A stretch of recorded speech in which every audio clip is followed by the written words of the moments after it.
انت شلونك بالترويج المذهب اهل البيت؟ عندك صفحه بالانستغرام وبالفيسبوك وبالتيك توك وسناب شات وما انت سؤال الك، يوميا كم شغله تنشرها لاهل البيت؟ انت تروج لاهل البيت لو ما تروج؟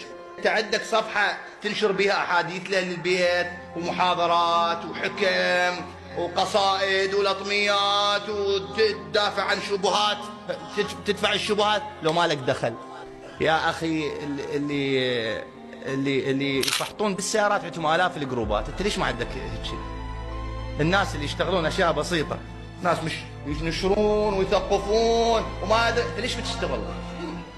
كل واحد بينا لازم عنده قضيه، قضيتنا اهل البيت، احنا قضيتنا اهل البيت، قضيتنا مجالس الحسين وذكر الحسين واخلاق اهل البيت وشريعه اهل البيت وعقائد اهل البيت وفقه اهل البيت. انت ايش قد تدعي لاهل البيت؟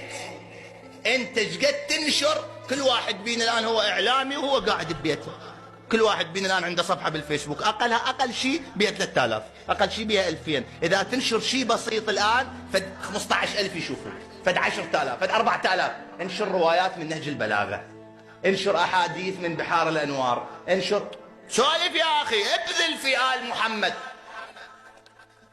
لانه ال محمد قطه وكل شيء لله عز وجل.